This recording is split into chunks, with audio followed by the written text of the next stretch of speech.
Welcome back to the second installment or second episode of our map editor tutorials, where we'll be going through the absolute basics of creating a small skirmish map, because everything you actually need is a hero or wielder, spawning point, and a settlement. That's all you need. There's a lot of other things that make it interesting, but what you really need is just a place to duke it out. So in this episode we'll be creating just that.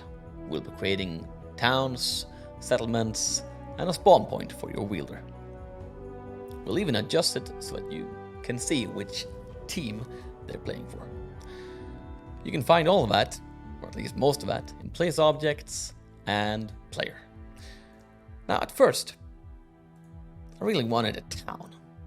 It looks big and impressive, but for a map this size, it's kind of impractical. You'll get the other one run down here, and well, in a map this size, you'll find yourself facing your opponent in battle sooner rather than later, and then you won't have a time to actually expand your town. So I think a large settlement is actually more fitting. Let's take that away and add 2 large settlements. Now this is nice. It's a good start. But in a game like Songs and Conquest, expansion is kind of a part of it, and it's nice to have that option. So I'm gonna add a small settlement. Easily accessible, but I think we can find a way to make the terrain work in our advantage.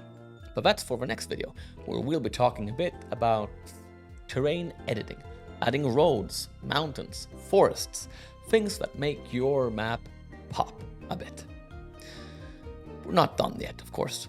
Wielder spawn point, otherwise your players won't actually get one.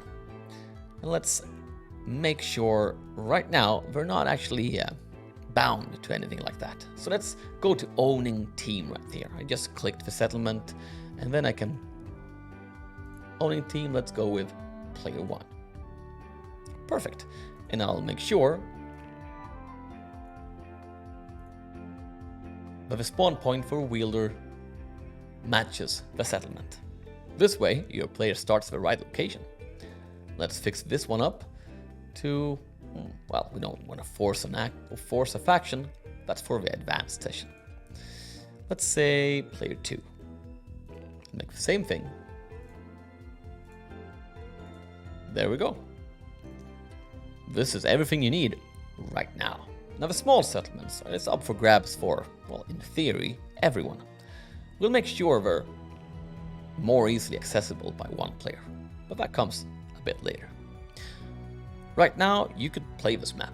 You can go up to play and just go with it, but it isn't a very exciting map. It lacks a little something. But that's for the next episode. So see you in a bit, where we'll make this map pop a bit.